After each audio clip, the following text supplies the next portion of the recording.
My name is Reid Yobe. Welcome to my YouTube channel where I talk about relationships, life issues, and business. I would like to talk to Zimbabweans, those that are in Zimbabwe and those that are living in the diaspora. There is an idea that I would like to share with you, something that I strongly believe that if we can have a number of people doing it, we can bring about some transformation as far as the economy is concerned. It's something that people can do to improve their lives, but as people work towards improving their lives, a change will take place also within the economy.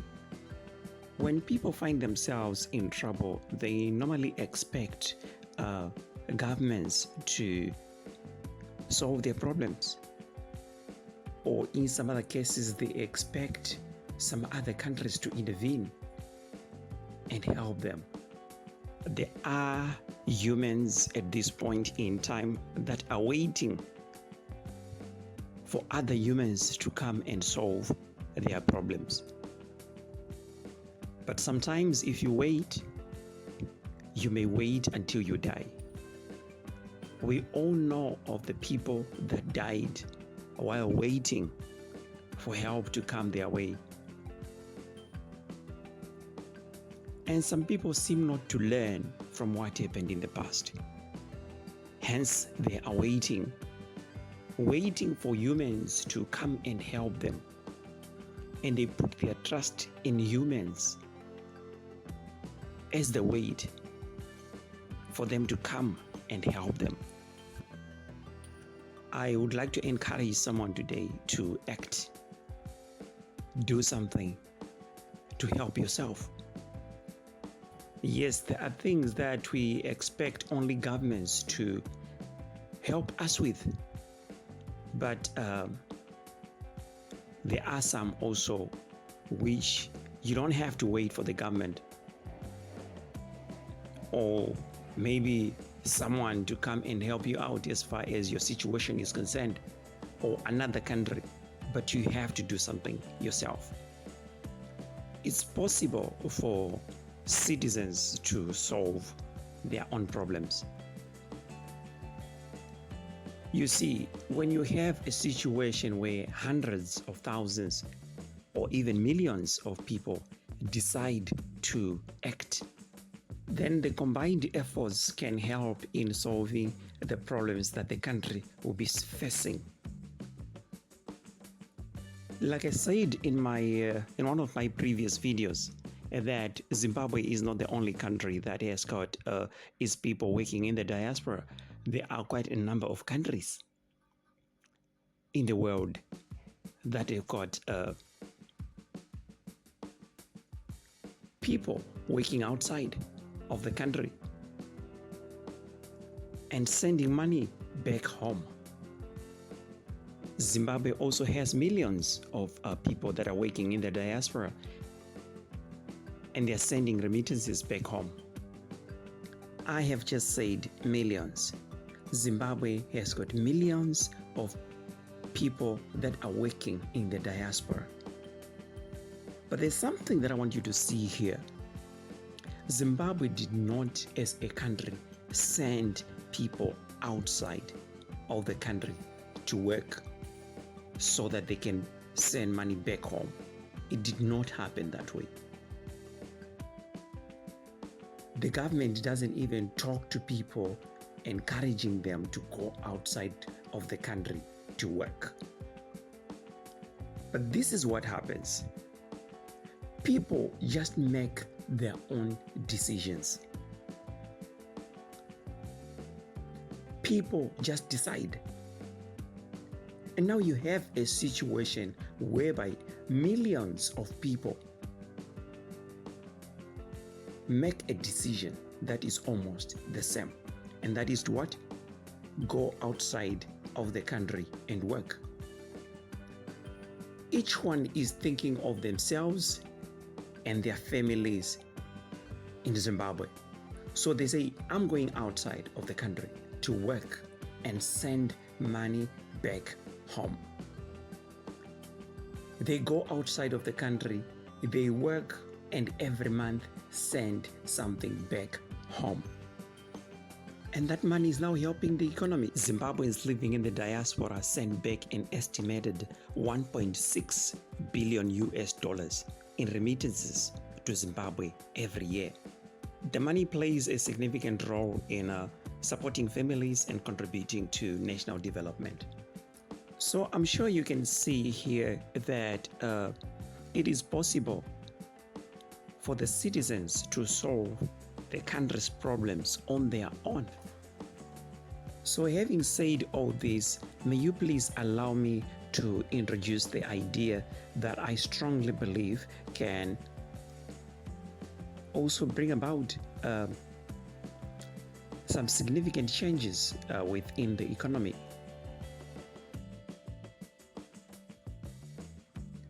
There are people that have got money and doing businesses. They're running businesses in the cities. There are people that are living and working in the diaspora that are saving money as they're working. There is something that is almost like a culture in Zimbabwe. When people work, one of the things that they save money for is building or buying houses.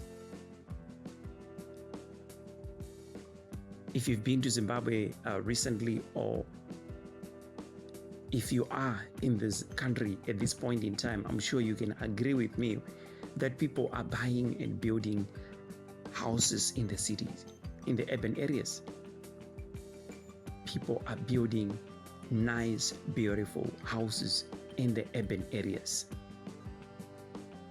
And there are some that are saving money right now for that very same purpose. Majority of people love city life. When they retire from work, they stay in the houses that they either bought or built. But when they retire from work, in order for them to continue earning money, they put tenants in some of the rooms, and each month they'll be getting something from their tenants. And that's one of the reasons why also some people are building houses in the urban areas, because they know that a time is coming when they will retire from work and they won't be able to work. So if they build houses, they can put tenants in some of those houses. If, for instance, you work so hard that you build or maybe buy 2 houses in the urban areas, you can live in one and put tenants in the other. That's a very good idea. Some also decide to run businesses. After building their houses, when they retire, they invest their money in businesses, and they might have a retail outlet, and they'll be selling groceries and some other goods. And what they'll do is that they'll be depending on some people as in employees that will be maybe working for them. Some of the people retire early once they finish building their houses, or once they make enough money to buy a house and probably have some extra money that they can use to invest in some business. Then they retire early, and then they go back home. For those that are living in the diaspora, or for those that are in the country, once they finish building their houses, then they start doing business, buying or maybe running a retail outlet. But running a business in the city is not easy. It's not easy, and nowadays it's almost like everyone is doing business. Almost like everyone is doing business, and there is stiff competition. Some people have got flea markets. It's like business everywhere. In the streets, people are busy. Some are running their businesses from home. Everyone is busy. but there are very few people that are available to buy the products that are being sold, because very few people are working, or if I may put it this way, there are no jobs. And as far as business is concerned, the way in which it is being done by most people is wrong, because they are not putting into consideration what people need, but they are considering the fact that maybe they can get some stuff from, or products from certain places at very cheap prices, but there are no people that need those things. So what happens is you find something maybe from a country like China, you order products that are very cheap, you bring them into the country, you put a markup, but then there is no one to buy those products, and you end up frustrated. And that's the kind of a life that you live. And the whole month you struggle to get money, and you need food, you need transport, you need to pay rent for those that are renting, because right now it is not everyone that is running businesses that has got a place of their own to stay. Majority of people, the stuff that they are selling is actually imported. So you find a situation whereby markets are flooded. They are flooded with products that are imported goods. And those products end up expiring for those that expire. But you can't export them. You see, you can't send them back, because these are imported goods. So you can't even go anywhere outside of the country to sell them. You are only depending on domestic market for them to buy your products, but the markets are flooded. So you can see that the kind of a life that people are living is very difficult. There is nothing wrong with doing business, except that I think people are doing the wrong thing. There are still opportunities in Zimbabwe, but I'm not so sure. I don't know if there are any people that are ready to do what I want to suggest. There are a few at this point in time also that are doing that, but if we can have a huge number, as in hundreds of thousands or millions of people that are to decide to do what I want to talk to you about, we may end up bringing about some significant changes as far as the economy of the country is concerned. But lives will be improved in the process. And I want to talk here to people that have got money, the people that are running businesses, the Zimbabweans that are running businesses within the country. And I also want to talk to Zimbabweans that are saving money in order for them to buy or build houses.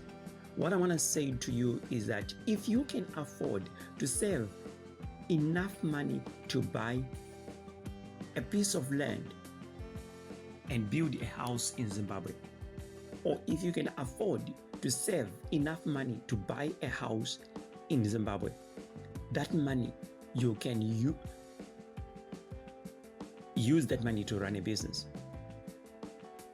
But the kind of business that I want to talk to you about is farming, livestock farming, and crop farming, but in the rural areas.